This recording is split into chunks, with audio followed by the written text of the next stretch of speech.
जैसे आप अपने टाइम टेबल बना सकते हो कल का कि भाई मैं कल को इस तरह से पढ़ूंगा। मैं अगर मुझे सेलेक्ट होना तो मैं जीएस के लिए, आपने सोच लिया मैं 3-4 घंटे जीएस को दूंगा।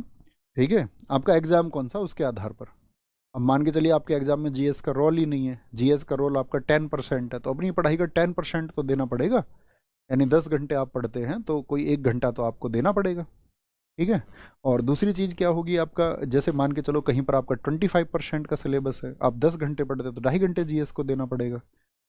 अब इतना ही टाइम फिर रीजनिंग को भी देना पड़ेगा, 2.5 घंटे। लेकिन आपको लगता है कि नहीं, रीजनिंग को मुझे 2.5 घंटे देने की ज़रूरत नहीं है, रीजनिंग मेरा एक अच्छा विषय हो चुका है, तो वहाँ से कोई 1 घंटा बचा के उस सब्जेक्ट को दे दो जो आपका कमज़ोर है। समझ पा रहे, यही टाइम मैनेजमेंट होता है। आप जितने घंटे पढ़ते हैं अपने एग्जाम के हिसाब से कितना परसेंट किस सब्जेक्ट का रेशियो है उतना बांटिए, और आप देखिए आपकी कमांड कौन से सब्जेक्ट पर है।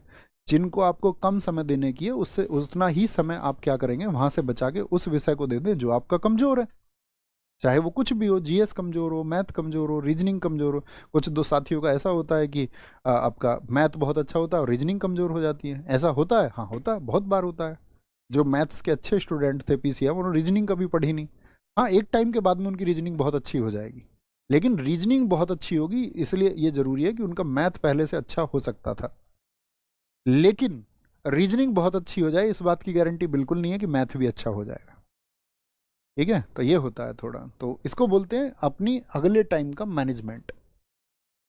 कितने लोग ऐसे हैं जो टाइम टेबल से पढ़ते हैं, मुझे बताओ जरा थम्स अप करके।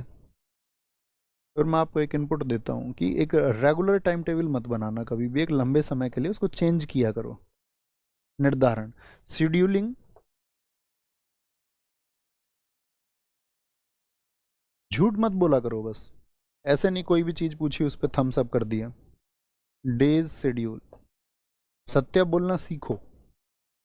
ठीक है, कहते हैं ना जो इंसान सत्य बोलना अगर सीख जाए और अपनी लाइफ में भी उसको फॉलो कर ले वो प्रैक्टिकली, तो उसके लिए चीज़ें फिर आसान हो जाती हैं। तो सब ने थम्स अप कर दिया, कई बहुत सारे साथियों ने सत्य बोला है नहीं करते हैं।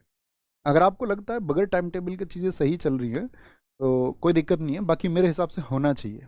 प्लस माइनस का थोड़ा एक अंदाज़ा लगाया करो, ज़रूर लगाया करो, नहीं तो हम कई बार बस सही तैयारी करते रह जाते हैं, है ना।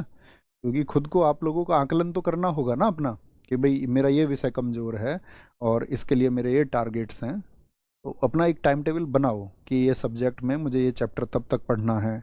मेरी पॉलिटी मान के चलो, आपने एक आइडिया बना लिया कि भाई मेरा पॉलिटी ये सब्जेक्ट है, तब तब मैं रिवीजन करूँगा इसका, क्योंकि उससे क्या चीज़ों को पता रहेगा अपना, अच्छा इस पार्ट का मैं रिवीजन कर चुका हूँ, कुछ बचा तो नहीं है।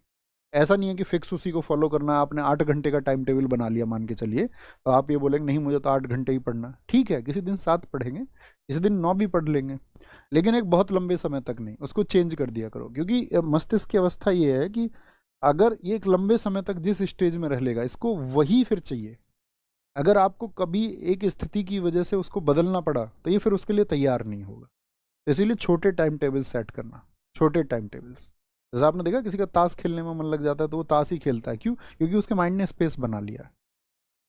समझ पा रहे हो? तो लंबा टाइम टेबल नहीं बनाना किसी चीज़ का, नहीं तो आप उसी के आदी हो जाओगे और फिर ये और ज़्यादा बगावत करेगा मन आपसे, अगर आप उसको चेंज करोगे तो।